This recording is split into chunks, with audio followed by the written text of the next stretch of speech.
If you're a photographer, you need to know this. This feature, I think, is going to change how I edit forever in Lightroom. Adobe Lightroom came out with a new masking feature, and oh my gosh, it is absolutely amazing. The Adobe team is using AI technology to bring these features into Lightroom. They introduced this feature previously into Photoshop. Although we could make masks in Photoshop, selecting a subject or replacing a sky was a newer feature that they introduced last year. And now they are bringing that feature into Lightroom where we can select the subject and the sky by the click of a button. I can't wait to use it. So let's dive into it and see how it is going to change how we edit our images. This particular photo is the one I took in Yosemite a few months ago. I want to see how it can separate the mountains from the sky, allowing us to edit both of them separately. If you go on the top right-hand corner, you can see these new features. This is a newer layout where you can see crop.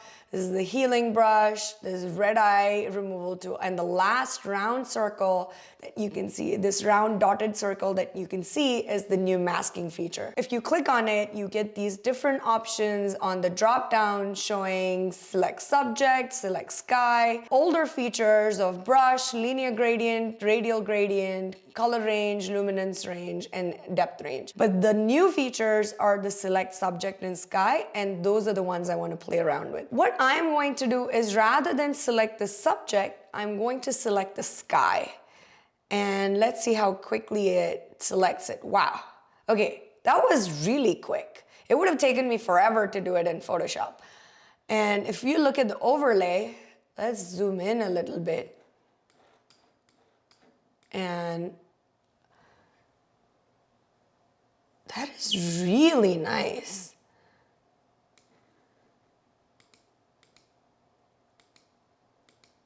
Oh, wow.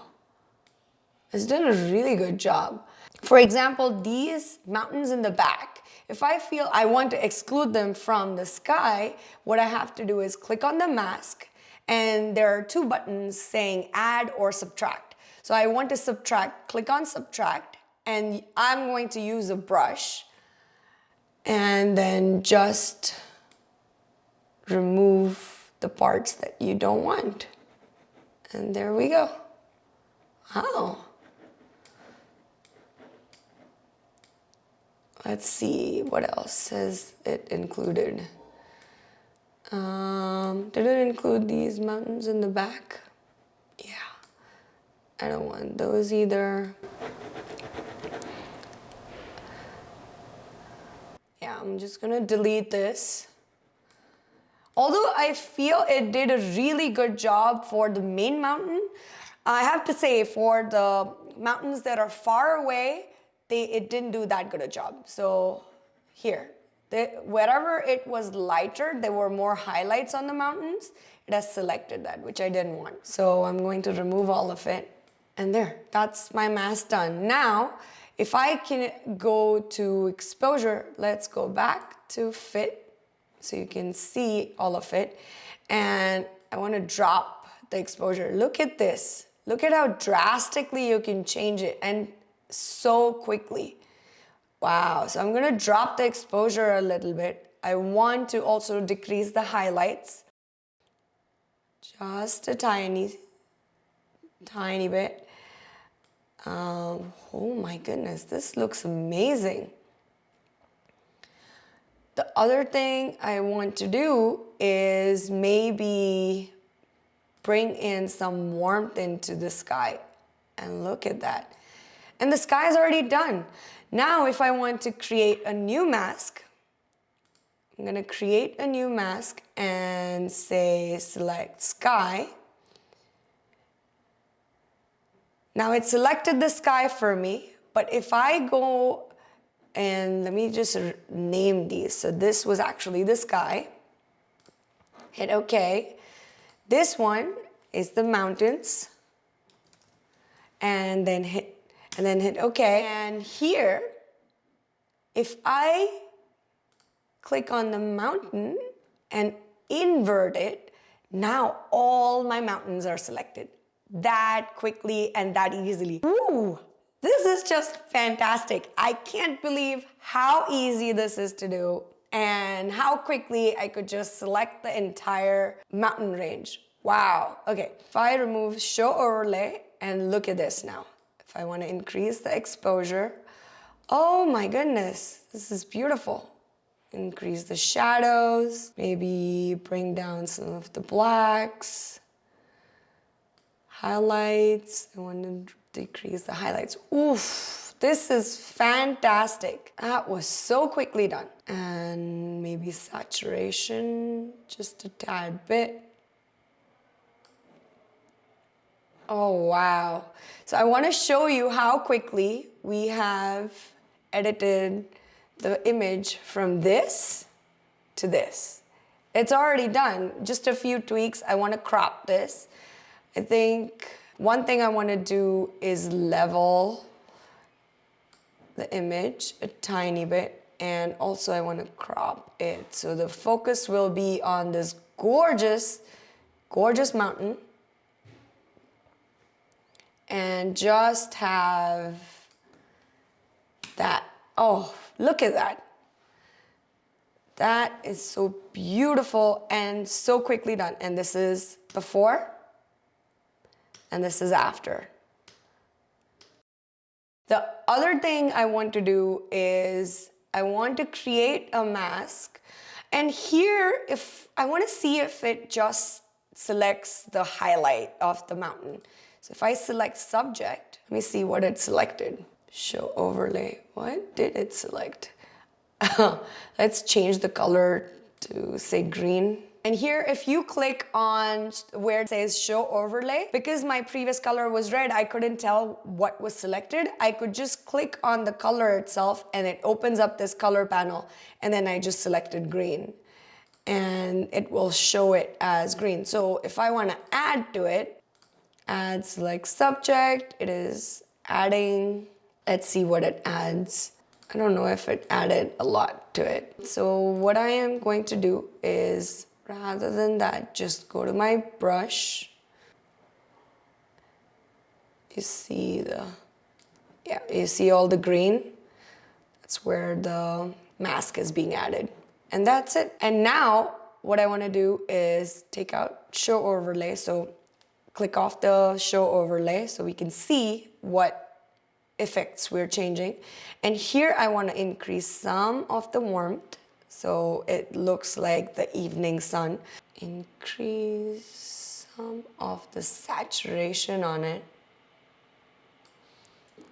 And that's it. Oh, I love how it looks. Look at that. This is how it was before and this is after. Absolutely love it. Let's do another image. Let's see how good it is in selecting this tree because it's quite dark. And I clicked this as part of an HDR shot that I was doing, but I wanted to see how well it will pick it out if we try to do it on a dark subject. So we do select subject. Whoa, look at that. I like how quickly it did it, but it could have done a better job at including the subject. I didn't like how it has also included some of the sky. Maybe if I go to subtract, luminance range,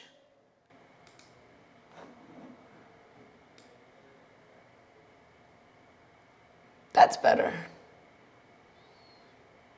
It's a little bit better. Now, if I go to the mask, remove the overlay, fit, and here, if I increase the shadows or increase the exposure, oh, this is so cool. Or if I add a mask, select sky, invert, a better job with the inversion of the sky. And then maybe still has not done as good a job in removing some of the parts in between the leaves, but maybe.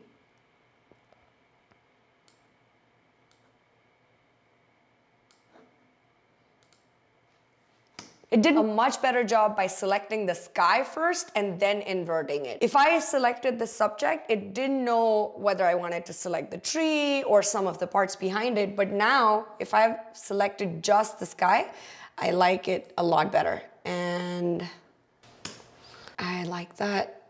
Really good job with this one. Maybe a little bit more exposure. Bring some of the warmth in. Yeah, it's beautiful. If I create another mask and do it for the sky and say sky, trees. So now for the sky, if I do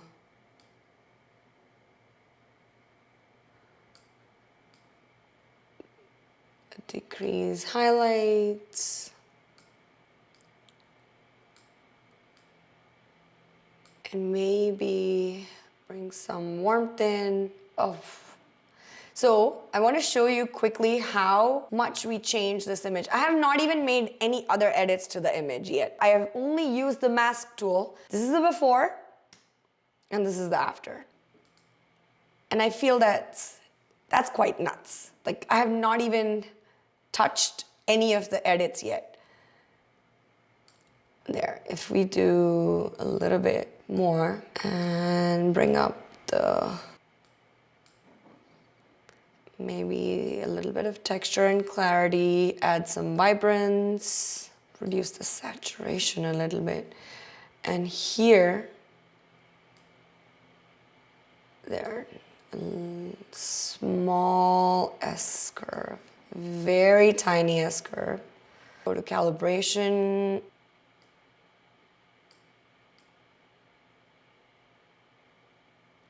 Do a little bit of the teal.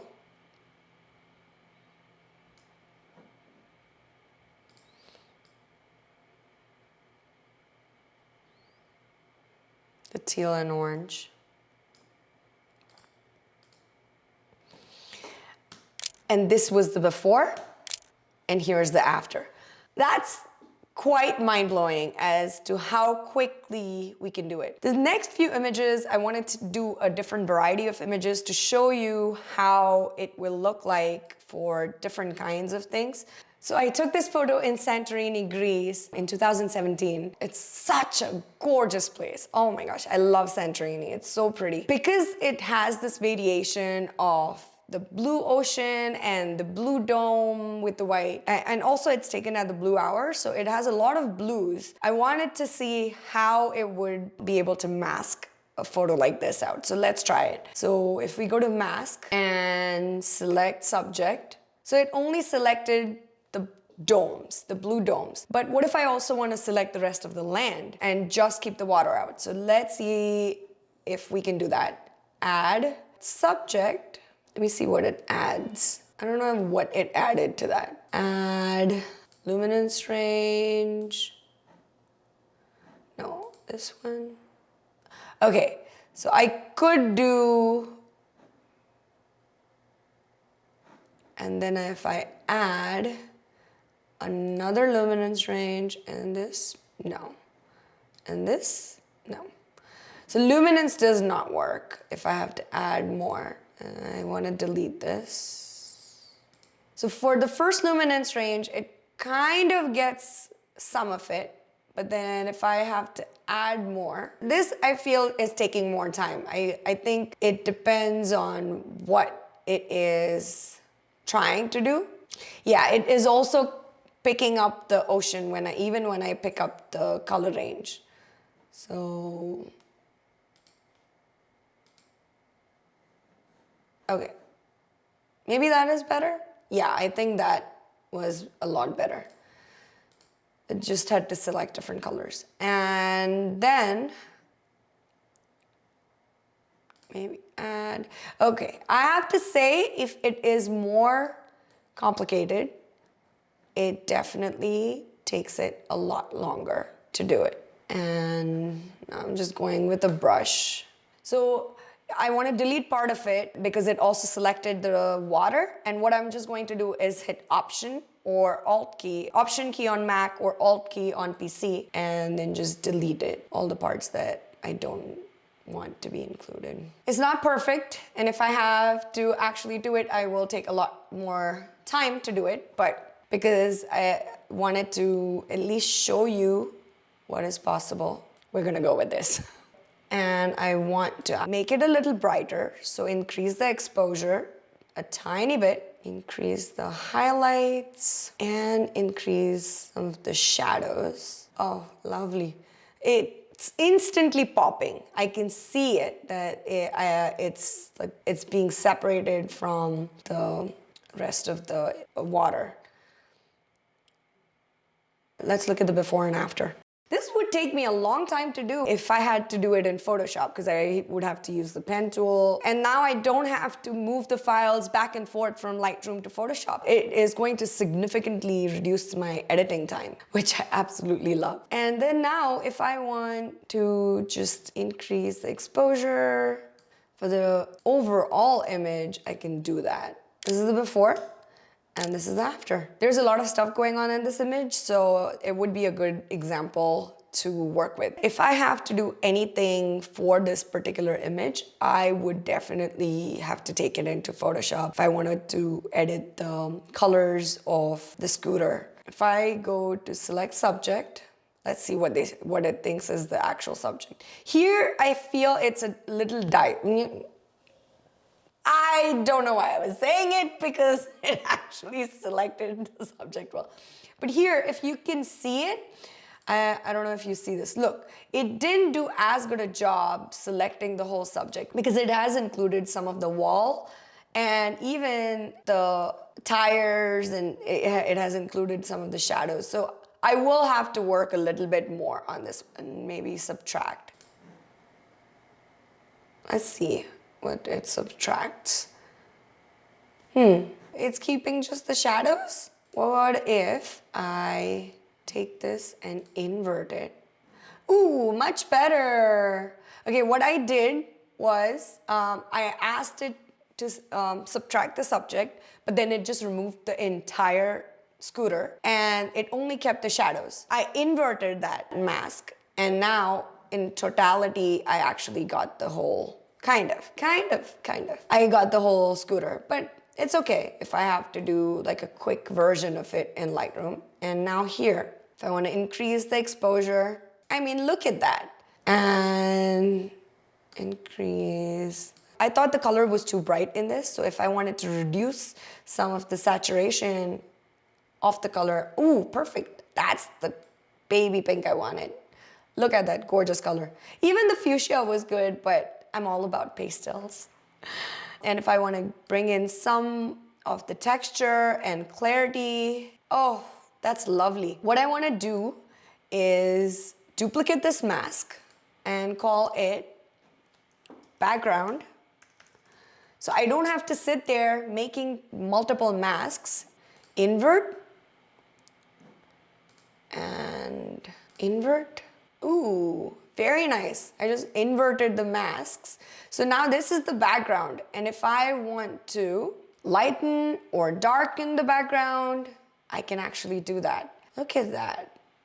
So if I want a nice bright and airy look to this image and bring out the shadows without touching the scooter itself, I can actually work on that. I love this part. And I want to quickly go back into the mask that was the scooter, increase the exposure a tiny bit on that. Let's look at the before and after. This was the before, and this is the after. This is fantastic. And this is if I want to create a bright and airy image. Quick masking tool that takes your image from this to this. This is really, really neat. I love this feature. Thank you, Adobe. This is going to make my editing so much easier. Here are the pros and cons that I found about the feature. The pros are it's super easy to use. Secondly, the time that it takes is a few seconds, and I'm using this on my old iMac. I bought this iMac in 2017, so it's an old one. It's still quite fast. And thirdly, I don't need to move files back and forth from Lightroom to Photoshop to back to Lightroom in case I want to make like a quick mask and do a quick edit, especially when we looked at the mountains and that scooter. The scooter one was really cool because I would have had to painstakingly brush out the entire scooter if I had to do it in Lightroom. Similarly, in Photoshop too, it would have taken some time for me. Just doing it in Lightroom was a huge plus. Now, cons I feel are sometimes it doesn't select the entire subject. It will select some of the background or it will select the shadows, and that part I think needs to be worked on, and maybe Adobe needs to work on that a little bit more. But other than that, I felt there are more pros than cons when it comes to this feature. I hope you all check this feature out and try it out. Let me know, comment below if you've tried it out and what you think about the feature, what you like or dislike about it. Thank you so much everyone for joining me today and hanging out, checking out this amazing new feature of Lightroom. And I hope you have an amazing, amazing day or night. Bye-bye.